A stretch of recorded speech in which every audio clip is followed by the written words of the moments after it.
day 1 of 3 in the FIDE World Rapid Championship. We have 2 players at the top of the leaderboard with 4.5 points out of 5.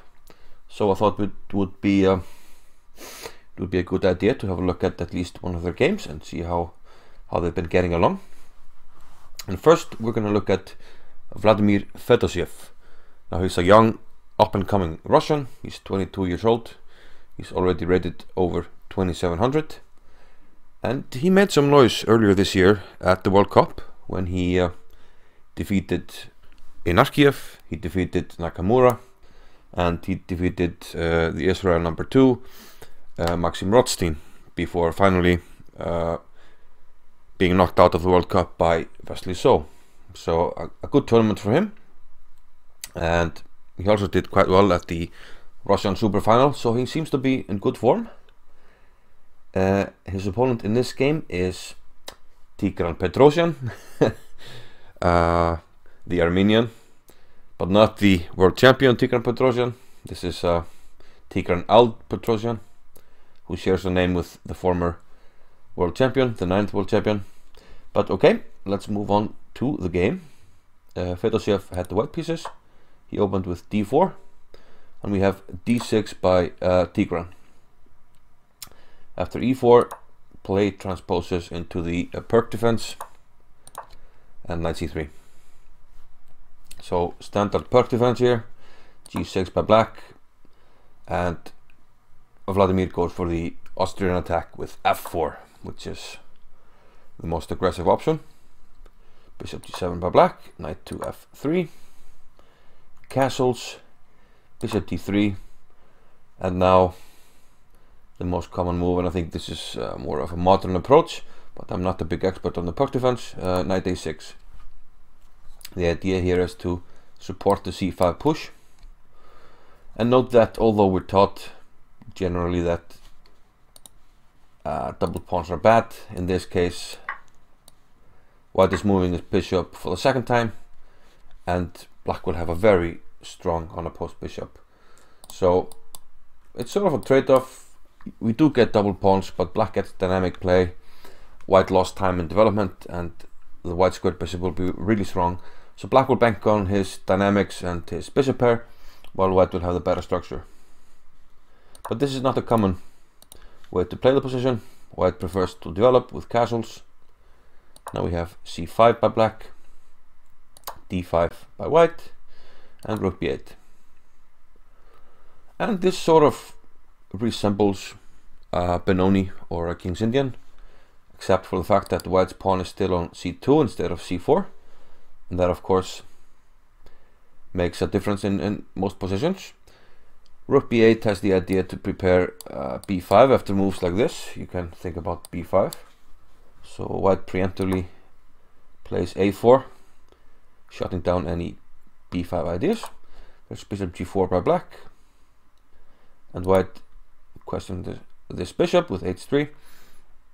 Now, in general, you don't want to give up the bishop pair, but since black's position is a little bit cramped, he doesn't mind giving up this bishop, and in return he can play knight d7. He no longer has a bad bishop here on c8, and he has somewhat unleashed this bishop on g7.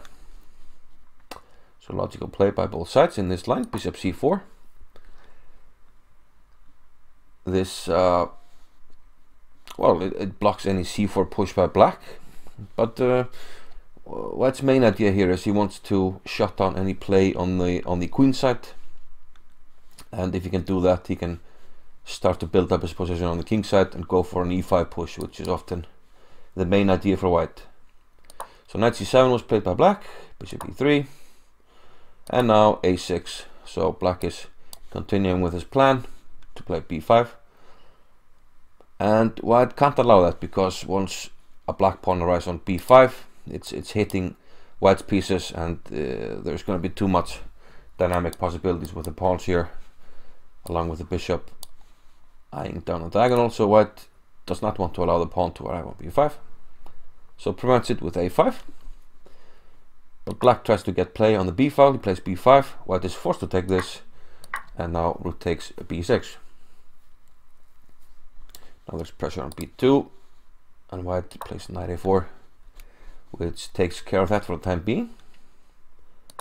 Rook to b4, and now the bishop is attacked on c4, so queen e2, but white allows black to take here on b2. Black, however, does not want to do that just yet, but note that white doesn't mind, because once you give up this black squared bishop, this one will become a very good piece, so white doesn't mind sacrificing a pawn to get this black squared bishop. For the moment, black goes knight to b6, knight takes and rook takes. Sorry, first bishop takes b2, and then rook b1, rook takes b6. So black has won a pawn, but this is a very dangerous pawn, and I don't think that white overlooked this. I think white sacrificed this pawn, and in the play that follows, this bishop will actually be shot out of play, and the action on the king side will be difficult for black to deal with. White played c3, utilizing that this bishop is now pinned to this rook, and now we're shutting down this bishop from returning to its natural habitat on g7, the fianchettoed bishop. Queen b8 protecting the bishop, which of course was attacked. Queen c2, now that the b6 rook is attacked, bishop takes c3 was threatened, so queen to c2. Queen b7, preparing to bring the other rook, but now white, having shut down the bishop here on b2, starts active operations on the king side.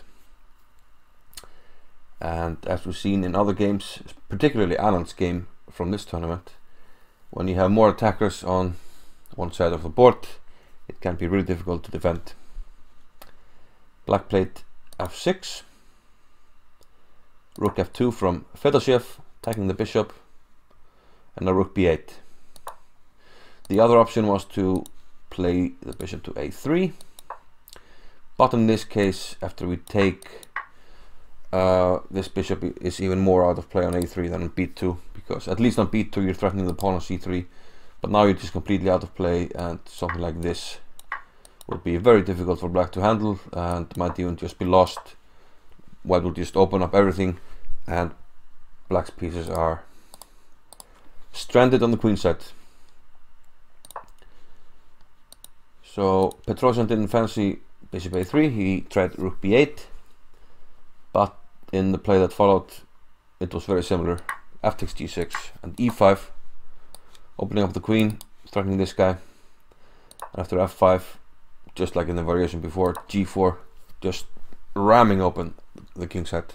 And with all the pieces on the queen side, this is just too difficult for black to deal with, and here it's hard to suggest anything. And Petrosian tried to give back a piece here with bishop takes c3. Fedoseev took on b6, and queen takes c3. Now he's up a piece. Queen to b4 from Petrosian. He does have two pawns for the piece, but white has the bishop here, and black's pawns are really weak.